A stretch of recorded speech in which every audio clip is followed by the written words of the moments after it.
Adessa, this event was a unique opportunity to represent Dolores visually as well as with your voice. What did that mean to you? It meant the world to me because I got to see the reaction of the people. I was so grateful when Kai and Jamal said, "Look, we're planning to put you out in the audience. Is that okay?" And I was like, "Are you kidding me? I get to actually see them react to the wonderful, majestic world of art that you have created, because it is a world that they made on this stage. Every single detail, down to the fruit. I mean, every single detail was taken care of. You're seeing people dancing like the animals out of Antonio's room. And for me to be on that stage and be able to give the voice to Dolores, now not behind the scenes, but in front of that stage. As a singer, I was in my element, absolutely. But as a voiceover performer and the voice of Dolores, to see and feel the magic of the Madrigal home coming to life and see the people feeling it as well. Seeing that Colombian bandera, hanging up high, that flag, it was an emblem to, wow, how incredibly far have we come, that something animated that has become a phenomenon throughout the world now has resonated into an actual stage where Elton John has played, where the Beatles have played. And here we are, a whole bunch of Latinos of all different shapes and sizes and colors and hair textures being able to sing together, and the way that they created the majesty of this show. You guys have to watch it. I just got to say, I'm so grateful to have given voice to Dolores, and now to also be a face on that stage along with these other incredible actors that I got to share in this production. It really is amazing. And Kai, the sheer number of people on stage dancing is incredible. How was working with so many different people and moving parts? Oh, well, it was a challenge. It was a challenge, as I would say. It was a challenge.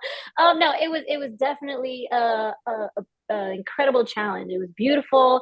It was so much fun. Again, being able to work under the leadership of Jamal Sims, not only on the film, but into our live action performance. We had an ensemble of 50 dancers, and there were a lot of times where I was like, Jamal, what do we do?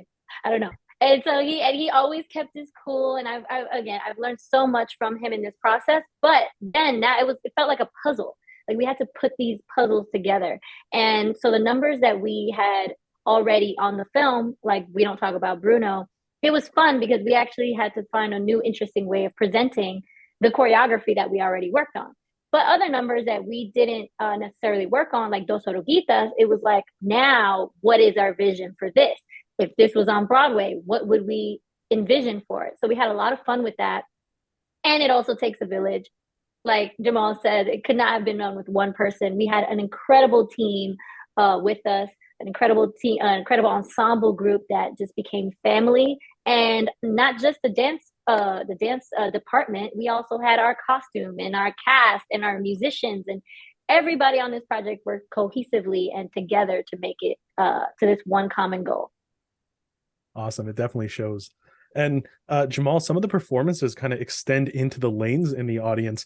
Is it a difficult process to choreograph the dancers who are off stage and so close to the audience as well as the people on stage? Yeah, it's funny because the way how this show was conceived was all over Zoom. And this was all without going to the bowl. And actually, your background gives me anxiety and